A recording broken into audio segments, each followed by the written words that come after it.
આજ રોજ તાપી જિલ્લા પોલીસ વતી સાયબર ફ્રોડ એક ચાલી રહ્યો છે જે આજકાલ ડિજિટલ અરેસ્ટના નામથી એના વિશે થોડી માહિતી આપીશું કે આ કેસમાં જનરલી એવું થતું હોય છે કે તમને કોઈ કસ્ટમ અધિકારી અથવા પોલીસ અધિકારી સીબીઆઈના અધિકારી તરીકે ઓડિયો અથવા વિડીયો કોલના માધ્યમથી કોલ આવતો હોય છે અને તેઓ તમને જણાવે છે કે તમારા નામથી કોઈ પાર્સલ રિસીવ થયું છે જેમાં ગેરકાયદેસર ડ્રગ્સ અથવા અન્ય કોઈ ગેરકાયદેસર વસ્તુ પકડાઈ છે અને એ બાબતે તમને ડિજિટલી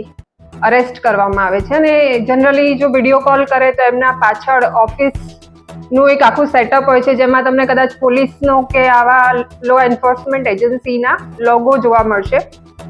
ઇન્ડિયાનો ફ્લેગ પણ જોઈ શકાય, એટલે વિડીયોમાં કદાચ સેટઅપ એવું જ લાગે કે આ ખરેખર કોઈ જેન્યુઇન એજન્સી છે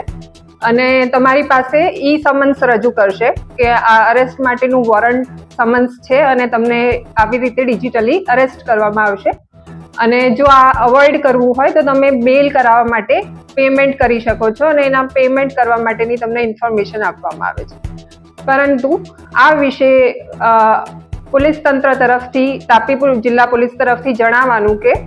આવી કોઈ પણ પ્રકારની અરેસ્ટ પોલીસ ઓનલાઈન માધ્યમથી કરતી નથી, એ ગેરકાયદેસર છે અને હંમેશા જ્યારે પણ અરેસ્ટ કરવાની હોય છે તે ફિઝિકલ માધ્યમથી જ થાય છે. એટલે આવી કોઈ પણ કોલ અથવા આવી ડિમાન્ડ આવે ત્યારે તમને જરાક પણ શંકા જણાય તો નજીકના પોલીસ સ્ટેશનનો સંપર્ક કરો અથવા સાયબર ક્રાઇમ હેલ્પલાઇન નંબર 1930 અથવા તો સાયબર ક્રાઇમનું વેબસાઇટ છે cybercrime.gov.in, ત્યાં સંપર્ક કરીને તમે ફરિયાદ નોંધાવી શકો છો.